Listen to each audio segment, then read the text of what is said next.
Good morning students. Chapter number 3 है basis and dimension. The definition is two is finite dimensional. कोई भी vector space है, ठीक है, वेक्टर स्पेस वी है, ओवर द फील्ड एफ है। फील्ड कोई भी हो सकती, रियल नंबर, रैशनल नंबर और कंप्लेक्स नंबर।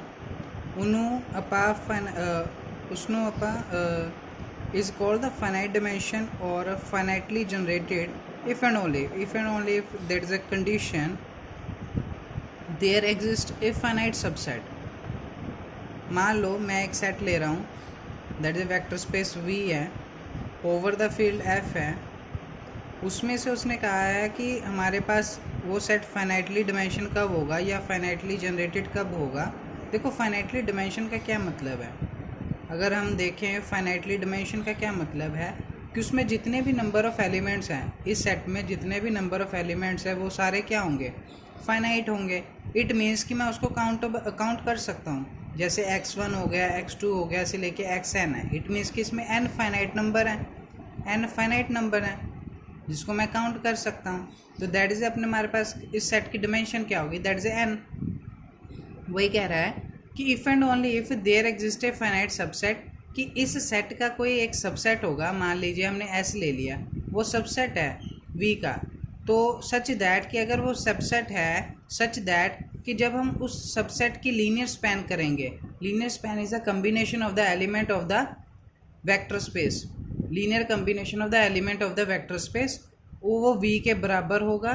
तो लीनियर स्पैन ऑफ S हमारे पास S के इक्वल हो जाएगा। ये डेफिनेशन होगी। अगर कोई फाइनाइट डिमेंशनल, हम किसी वेक्टर स्पेस को फाइनाइट डिमेंशनल कहते हैं, तो उसके लिए हम क्या करेंगे कि मान लो मैंने वेक्टर स्पेस V को फाइनाइट डिमेंशनल प्रूव करना है, तो मैं क्या करूँगा, उसका एक सबसेट लूँगा, फाइनाइट सबसेट। ये नहीं कि इनफाइनाइट सबसेट लेना है, मैंने फाइनाइट सबसेट लेना। फाइनाइट सबसेट का मतलब है कि उस सबसेट में भी नंबर ऑफ़ एलिमेंट फाइनाइट हैं, जो काउंटेबल हैं। तो फाइनाइट सबसेट लूँगा V का, या वो V से छोटा होगा या वो V के बराबर होगा, ठीक है। तो इसमें लिखने का क्या मतलब है कि या वो V के बराबर होगा या वो V से छोटा होगा, ठीक है। उसके बाद है कि उसके बाद जब सबसेट ले लेंगे तो उसके बाद हम उसका लीनियर स्पैन लगाएंगे उस सेट का, तो वो V के बराबर आ जाएगा। तो वो वाला सेट जो वेक्टर स्पेस होगी वो हमारे पास फाइनाइट डिमेंशनल होगी। चलो हमें डेफिनेशन तो क्लियर हो गई। अब उसके बाद उसने एक नोट दिया है, वेरी इंपॉर्टेंट नोट है। If there exist no finite subset, कहते कि अगर किसी V वेक्टर स्पेस का कोई फाइनाइट सबसेट नहीं निकलता, एग्जिस्ट ही नहीं करता, देन तब हमारे पास जो V वेक्टर स्पेस होगा वो इनफाइनाइट सब डिमेंशन का वेक्टर स्पेस होगा। अगर मान लीजिए कि कोई वेक्टर स्पेस है, उसका कोई फाइनाइट सबसेट ही नहीं आ रहा है, तो वो क्या होगा, अगर वो फाइनाइट सबसेट नहीं है, मतलब कि जो डेफिनेशन है वो गलत हो गई। अगर डेफिनेशन नहीं होगी तो वो क्या होगा, इनफाइनाइटली डिमेंशन वेक्टर स्पेस होगा। ये इंपॉर्टेंट है। एग्जांपल के तौर पे देखें आप कि हमने B1 ले लिया। B1 क्या है, सबसेट है। किसका सबसेट है, V3 डिमेंशन का। V3 डिमेंशन में क्या है, V3 डिमेंशन है। दैट मीन्स कि अपने का V3 3D डिमेंशन है। इट मीन्स कैसे एलिमेंट हो गए, x, y, z, ऐसे एलिमेंट होंगे इस सेट में, x, y, z। तो ये सबसेट है V3 R का। R हमारे पास रियल नंबर है, जो x, y, z की वैल्यू है वो रियल नंबर में से ली जाएगी। तो सेट में एलिमेंट कैसा है कि B1 जो सेट लिया गया है, सबसेट है V3 का, उसमें एलिमेंट कैसे, देखो फर्स्ट एलिमेंट है 1 0 0, एक एलिमेंट ये है। दूसरा एलिमेंट क्या है, 1 1 0। तीसरा एलिमेंट क्या है, 1 2 3। चौथा एलिमेंट क्या है, 0 1 0। मतलब इसमें 4 एलिमेंट हैं, ठीक है। चारों V3 R से बिलोंग कर रहे हैं और x, y, z जो है वो रियल नंबर को बिलोंग कर रहे हैं। वी हैव ऑलरेडी शोन, हमने पीछे ये शो किया है कि जो ये सेट है B1 is not the basis set of V3। अगर वो बेसिस सेट नहीं है, ये हमने पीछे सोल्व कर दिया है। ये देखिए, आप ऊपर वाली एग्जांपल देखिए ध्यान से कि हमारे पास सेट है B1 है, उसमें भी एलिमेंट ऐसे ही हैं, 1 0 0 1 1 0 और 1 2 3 और 0 1 0।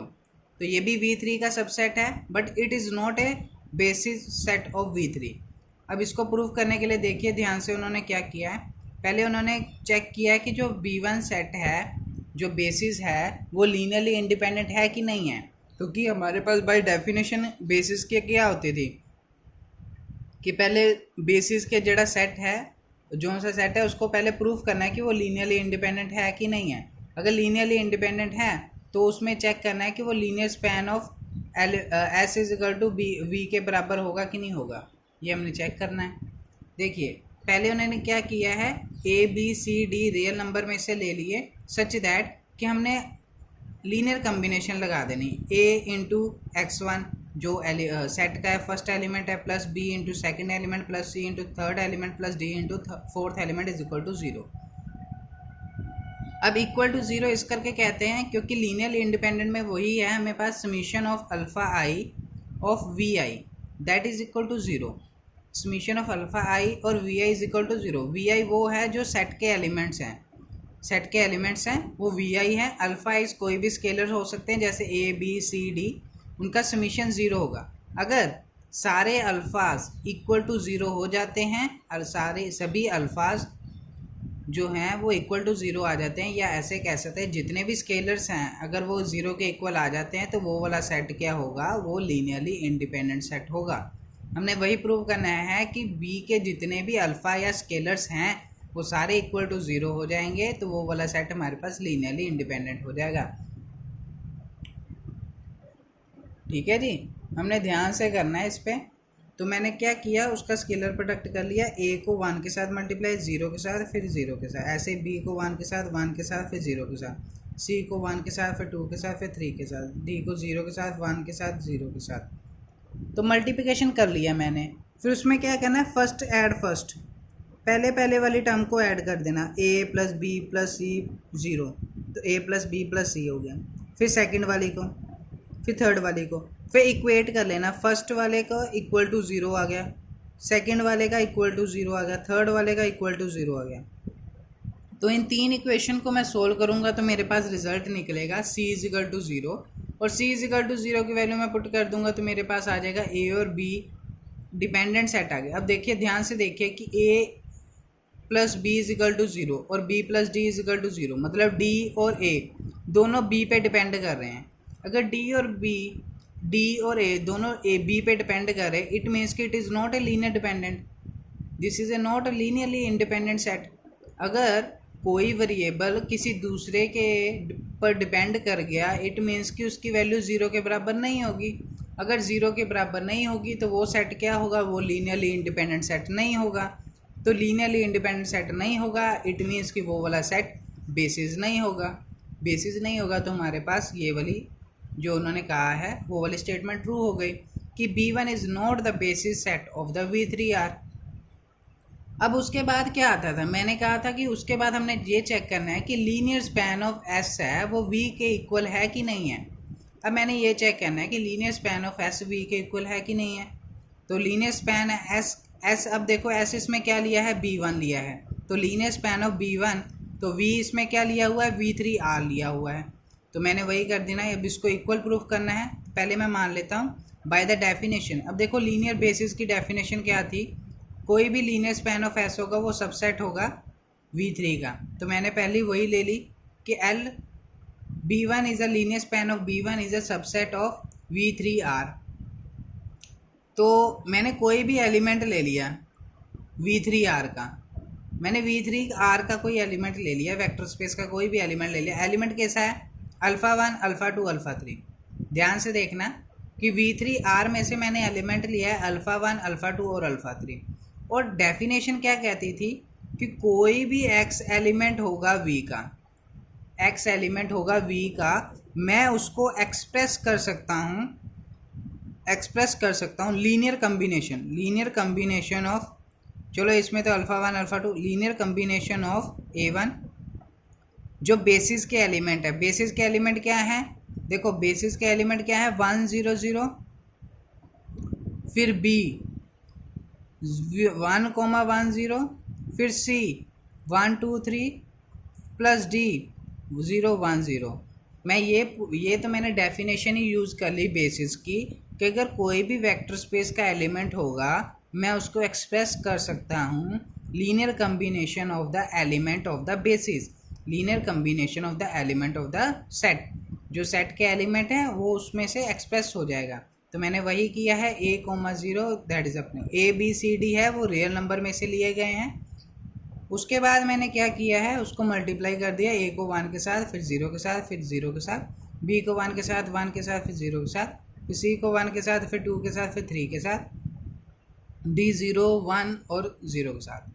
तो मैंने क्या किया, फर्स्ट वाले जो ऐड हो गए a प्लस बी प्लस सी, फिर सेकंड वाले, फिर आएगा b plus 2c plus d, और फिर थर्ड वाले, फिर 3c आ जाए। तो इनको लेफ्ट हैंड साइड वाले के साथ इक्वेट कर देंगे, फर्स्ट वाले को फर्स्ट वाले के साथ, सेकंड वाले को सेकंड वाले के साथ, और थर्ड वाले को थर्ड के साथ। तो मेरे पास 3 इक्वेशंस आ जाती हैं अल्फ़ा 1, अल्फ़ा 2 और अल्फ़ा 3 में। तो मैं क्या करूँगा, इन तीनों इक्वेशन में से पहले इसकी वैल्यू निकाल लूँगा, c की वैल्यू निकाल लूँगा, वो मेरे पास आएगी अल्फ़ा 3 डिवाइडेड बाई 3। जब मेरे पास c की वैल्यू आ जाएगी तो मैं पुट कर दूंगा इन इक्वेशन नंबर, फर्स्ट वाली इक्वेशन में पुट कर दूंगा।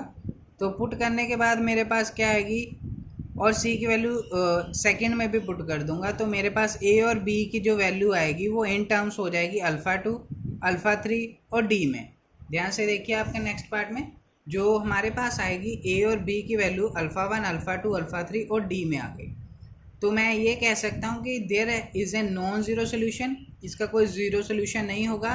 ज़ीरो सोल्यूशन मतलब कि उनका linear combination equal to zero नहीं होगा। तो मतलब एक कोई भी नॉन सोल्यूशन एग्जिस्ट करेगा जो वेक्टर स्पेस में से ही होगा। तो अल्फ़ा 1, अल्फ़ा 2, अल्फ़ा 3 जो बिलोंग कर गया हमारे पास, हमने किस में से लिया था। अब देखो कि ये लीनियर कम्बिनेशन में एग्जिस्ट हो गया। तो हमने ऊपर क्या लिया था कि अल्फ़ा 1, अल्फ़ा 2, अल्फ़ा 3 V3R से बिलोंग कर रहा है। तो अब हमने प्रूव कर दिया कि जो अल्फ़ा 1, अल्फ़ा 2, अल्फ़ा 3 है वो लीनियर स्पैन ऑफ B1 को बिलोंग कर रहा है। इट मीन्स कि V3 of R is the subset of linear span of B1। और ये सेकंड इक्वेशन बन जाती है। और फर्स्ट इक्वेशन हमारे पास पहले से दी हुई है जो हमने मार्क की थी, जो है linear span of B1 is also subset of V3 of R। अब ये दोनों इक्वेशन को जब हम इक्वेट कर देंगे तो हमारे पास सोल्यूशन आ जाएगा कि V3R is equal to the linear span of B1। तो हमारे पास ये प्रूफ हो जाएगा जो सेट है V3R एक फाइनाइट डिमेंशनल वेक्टर स्पेस है। तो हमारे पास यहाँ पे थ्योरम कंप्लीट हो जाती है। इम्पोर्टेंट थ्योरम है, बेसिस की डेफिनेशन लेके चलेंगे और बेसिस की डेफिनेशन के थ्रू ही हम प्रूफ करेंगे कि उस सेट जो वो सेट है या वेक्टर स्पेस है वो फाइनाइट डिमेंशन है कि नहीं है। ठीक है, उसके बाद हमारे पास आता है very important definition, ordered basis. Important definition ही इंपॉर्टेंट्स होती हैं। तो कहते हैं कि ऑर्डर्ड सेट है हमारे पास, उस सेट में एलिमेंट्स है V1, V2, V से लेके Vm तक। ध्यान दीजिए कि ऑर्डर्ड सेट है, सेट में m एलिमेंट्स हैं which is basis of finite dimension vector space. कहते हैं कि जितने भी एलिमेंट है वो सारे बेसिस हैं। किसके बेसिस हैं, फाइनाइट डिमेंशन। अब देखो फाइनाइट डिमेंशन वेक्टर स्पेस के वो बेसिस हैं, तो उनको हम ऑर्डर्ड बेसिस कहेंगे। कोई भी ऑर्डर्ड सेट होगा उसमें जितने भी एलिमेंट हैं वो बेसिस होंगे अगर किसी फाइनाइट डिमेंशनल वेक्टर स्पेस के, तो उनको ऑर्डर्ड बेसिस कहा जाएगा उस वेक्टर स्पेस का। तो डेफिनेशन फोर्थ हमारे पास वही है कि coordinate of a vector related to the basis. कहते कि हमारे पास जैसे कहते वेक्टर कैसे बेसिस के साथ कोऑर्डिनेट करता है, वेक्टर कैसे बेसिस के एलिमेंट के साथ कोऑर्डिनेट करता है, ये हमने डेफिनेशन 4 में पढ़ना है। देखिए ध्यान दीजिए, मैंने अभी डेफिनेशन लगाई है कि कोई भी अगर x का एलिमेंट होगा तो उसको मैं एक्सप्रेस कर सकता हूँ linear combination of the element of the basis. ठीक है, तो वही मैं लगाऊंगा कि S कोई सेट है जो ऑर्डर्ड बेसिस है, उसमें एलिमेंट है V1 से लेके Vm तक, एंड जो V होगा कोई भी वेक्टर स्पेस में से कोई भी एलिमेंट होगा तो उसको मैं एक्सप्रेस कर सकता हूँ linear combination of the element of the basis. वही लीनियर कम्बिनेशन लगाया गया है alpha 1 V1 plus alpha 2 V2 plus and so on alpha m Vn। तो अल्फ़ा सारे हमारे पास फील्ड में से लेंगे और V1 V2 V2 हम बेसिस के एलिमेंट लेंगे। तो मैं एक्सप्रेस कर सकता हूँ कोई भी अगर बेसिस के एलिमेंट है तो कोई भी वेक्टर स्पेस का एलिमेंट होगा उसको मैं linear combination of the element of basis की फॉर्म में एक्सप्रेस कर सकता हूँ। तो इसको डिनोट भी कैसे कर सकता हूँ, that is square bracket of V और बाहर हमारे पास स्मॉल s होगा, s जो रिप्रेजेंट करेगा वो हमारे पास बेसिस है। तो A1 A2 A3 से लेके AIM तक ये हमारे पास रिप्रेजेंटेशन है। तो मोस्ट इम्पोर्टेंट थ्योरम है जो पेपर के पॉइंट ऑफ व्यू से वेरी वेरी इम्पोर्टेंट है और वो पेपर में आते भी है और इसके रिज़ल्ट आप अप्लाई भी करते हो। जो आगे एप्लीकेशंस होती हैं, जो इनकी एग्जांपल्स होती हैं और जो न्यूमेरिकल्स होते हैं जो इनके हम यूज़ करते हैं और जिसमें से हम बेसिस फाइंड आउट करते हैं किसी भी वेक्टर स्पेस में, उसमें हम इसका रिज़ल्ट यूज़ करते हैं। तो उस पॉइंट ऑफ व्यू से हम कह सकते हैं कि theorem number 1 is very very very very important part vector space और बेसिस एंड डिमेंशन का। तो थ्योरम क्या कहती है, थ्योरम को अंडरस्टैंड करना है क्योंकि थ्योरम जो कहती है उसके वर्ड में बहुत कुछ डीपली उन्होंने अंडरस्टैंड किया होता है या उसको एक्सप्रेस किया होता है। तो कह रहा है कि बी कोई भी, देखो बी है बेसिस है, ध्यान दीजिए बी उसने बेसिस का है, basis of finite dimensional vector space. अब ध्यान दीजिए कि बी कोई बेसिस है, फाइनाइट डायमेंशनल वेक्टर स्पेस है, इट मीन्स कि उसमें कितने एलिमेंट होंगे, फाइनाइट नंबर ऑफ एलिमेंट होंगे। तो v1 v2 से लेके vn, तो इसमें भी फाइनाइट नंबर ऑफ एलिमेंट्स हैं बेसिस में और वो बेसिस किसका है, फाइनाइट डायमेंशनल वेक्टर स्पेस का। तो कह रहा है कि इफ़ एंड ओनली इफ, अब हमने ये प्रूव करना है कि कोई भी एलिमेंट ले ले वेक्टर स्पेस का, वो यूनिकली एक्सप्रेस हो जाएगा linear combination of the element of the basis, ये हमने प्रूव करना है। इफ़ एंड ओनली इफ लिखा है, इट मीन्स कि हमें इसका कन्वर्स पार्ट भी प्रूव करना पड़ेगा। पहले हम ये लेके चलते हैं कि ये इसका बेसिस है तो हमने उसको एक्सप्रेस कर देना है, फिर सेकंड केस में कन्वर्स वाले में उसमें एक्सप्रेस दिया होगा तो हम उसको प्रूव करेंगे कि ये बेसिस है। दोनों पार्ट हमें साइमल्टेनियसली करने पड़ेंगे। तो हम पहले स्टार्ट कर लेते हैं थ्योरम। तो थ्योरम गिवन क्या है, ध्यान से देखिए कि बी हमारे पास बेसिस है, किसका है, वेक्टर स्पेस एफ का, और vector space field over field F है वो फाइनाइट डायमेंशन है, ये ध्यान रखिएगा। तो अगर हमारे पास बेसिस है वेक्टर फील्ड एफ का, बाय डेफिनेशन अगर हमने बेसिस की डेफिनेशन अच्छे से पढ़ी है तो इट मीन्स कि linear span of every element of basis is equal to the V. तो हम इक्वल कर देंगे, तो बाय डेफिनेशन हमने ये रिजल्ट लगा दिया। तो सो दैट कि अगर वी का कोई भी एलिमेंट है, अगर वी का कोई भी एलिमेंट है तो वो लीनियर स्पैन ऑफ बी को भी एक्सप्रेस बिलोंग करेगा क्योंकि बोथ आर द इक्वल।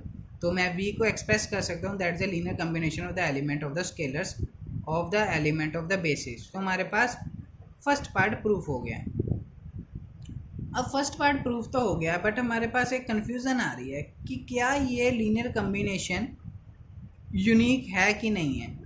देखो उन्होंने कहा था कि हमने वी को एक्सप्रेस कर देना है alpha 1 v1 plus alpha 2 v2 से लेके अल्फ़ा n vn तक। ये तो बात ठीक है कि उन्होंने एक्सप्रेस करना था, हमने एक्सप्रेस कर दिया। पर क्वेश्चन दैट राइजेस कि हमारे पास जो लीनियर कम्बिनेशन बन रही है वो यूनिक है कि नहीं है। तो हम उसके लिए क्या करेंगे, फर्स्टली उसकी यूनिकनेस प्रूव करेंगे।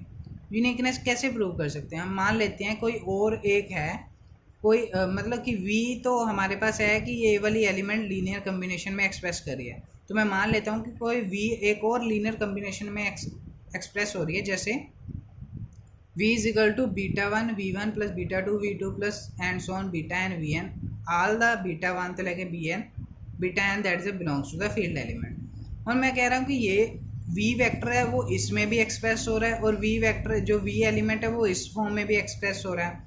तो v और v लेफ्ट हैंड साइड अगर इक्वल है तो राइट हैंड साइड भी अब इक्वल हो जाएगी। तो इट मीन्स कि alpha 1 v1 plus alpha 2 v2 and so on alpha and vn is equal to the β1 v1 plus β2 v2 plus and so on beta and vn। अब हमारे पास है जो v1 वाली टर्म है, अब देखो v1 v2 कॉमन जो टर्म है उनको बना लेना है। तो alpha 1 minus β1 common v1, alpha 2 minus β2 v2 plus and so on alpha and beta and vn is equal to 0। अब ध्यान दीजिए अगर हमने बेसिस की डेफिनेशन पढ़ी है, बेसिस की डेफिनेशन पढ़ी है तो हमारे पास पहले यही आता था कि जितने भी एलिमेंट के बेसिस के एलिमेंट हैं, बेसिस जो है वो क्या है, लीनियरली इंडिपेंडेंट सेट होगा।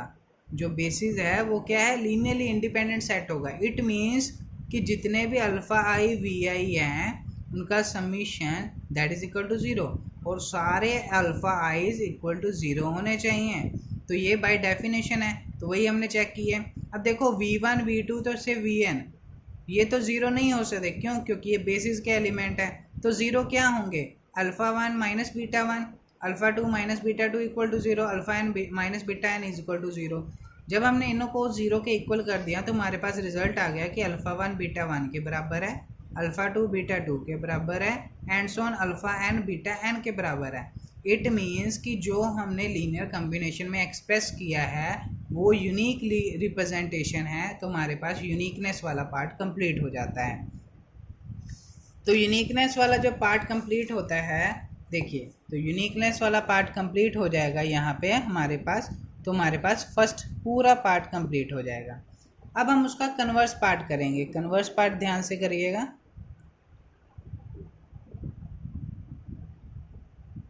तो कन्वर्स पार्ट में क्या है, कन्वर्स पार्ट में हमने कहा था कि जो हमने ऊपर प्रूफ किया है, प्रूफ क्या किया हमने कि कोई भी वेक्टर स्पेस का हमने एक एलिमेंट ले लिया और उसको एक्सप्रेस कर दिया कि linear combination of the element of the basis में, कि उसको एक्सप्रेस कर दिया linear combination of the element of the basis, ये हमने एक्सप्रेस कर दिया।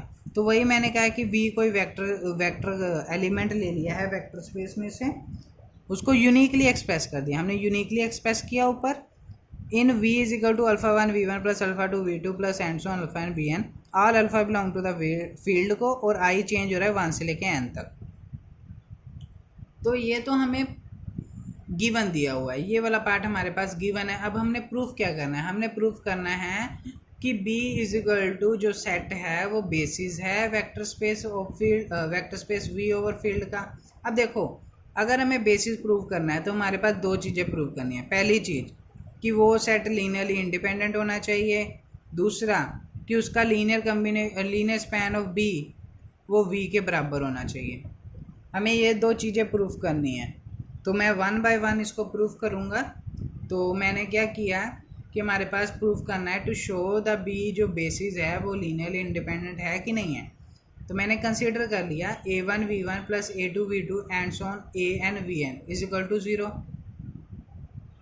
कहते कि a1 से लेके an तक सारे स्केलर्स हैं, तो मैं ज़ीरो को एक्सप्रेस कर सकता हूँ। अब देखो, जो ज़ीरो है, मैं ज़ीरो राइट हैंड साइड में उसको मैं एक्सप्रेस कर सकता हूँ 0 into v1 plus 0 into v2 plus and so on 0 into vn। That is a representation of the o, जो एलिमेंट है that is a belongs to the vector space, तो वो यूनिक होगा। अब मैं अगर राइट हैंड साइड को compare करूँगा तो उसमें सारे स्केलर्स इक्वल टू 0 हो जाएंगे। तो इट मीन्स कि हमारे पास जितने भी वेक्टर के एलिमेंट है, उस बेसिस के एलिमेंट है, वो सारे लीनियरली इंडिपेंडेंट हो गए। अगर वो सारे बेसिस के एलिमेंट लीनियरली इंडिपेंडेंट हो गए तो सेट भी हमारे पास लीनियरली इंडिपेंडेंट होएगा। हमने पढ़ा हुआ है, अगर सेट के एलिमेंट लीनियरली इंडिपेंडेंट है तो सेट भी हमारे पास लीनियरली इंडिपेंडेंट होगा। अगर सेट के एलिमेंट लीनियरली डिपेंडेंट है तो सेट भी हमारे पास लीनियरली डिपेंडेंट होगा। सेकंड अब प्रूव करना था हमने कि लीनियर स्पैन ऑफ बी हमारे पास v के बराबर है। तो मेरे पास एक स्टेटमेंट तो है ही है कि हमेशा लीनियर स्पैन ऑफ बी हमेशा सबसेट होगा v का, ये तो हमारे पास गिवन होता है, ये हमें मालूम है कि वो कितने भी linear combination of element of the basis होगा वो हमेशा सेट से छोटा होगा, ये तो मैंने फ्रंट में लिख देना। अब मैंने क्या करना है, अब मैंने प्रूफ करना है, टू प्रूफ क्या करना है कि जो v है वो also subset of linear combination of the b। अगर ये मेरे पास प्रूफ हो जाता है तो ये दोनों इक्वल हो जाएंगे। तो मैंने v का कोई एलिमेंट ले लिया वेक्टर स्पेस में से, तो v का कोई एलिमेंट है तो मैंने ऊपर वाली जो गिवन पार्ट था वही लिख दिया कि अल्फ़ा इज बिलोंग कर रहा है, तो v को एक्सप्रेस कर सकते हैं alpha 1 v1 plus alpha 2 v2 plus and so on alpha N vn, वही लिख दिया। अब v किसको बिलोंग कर गया, लीनियर स्पैन ऑफ b को। अगर v को बिलोंग कर रहा था, v अब लीनियर स्पैन ऑफ b को बिलोंग कर रहा है, इट मीन्स कि सबसेट को भी बिलोंग करेगा। तो बाय द रिजल्ट ये वाला और ये वाले, तो ये दोनों सेट आपस में क्या हो गए, इक्वल हो गए। इट मीन्स कि b is a basis of the vector field f। That is a very important theorem है, आप कर सकते हो, इजी है, कोई ज़्यादा टफ नहीं है। तो इसको आप एक दो बार प्रैक्टिस करोगे तो दैट इज़ श्योरली है कि आपको वो समझ भी आएगी और आप कर भी लो। और मेन फोकस करना है कि आप अपनी डेफिनेशन पे फोकस करना है इस पर।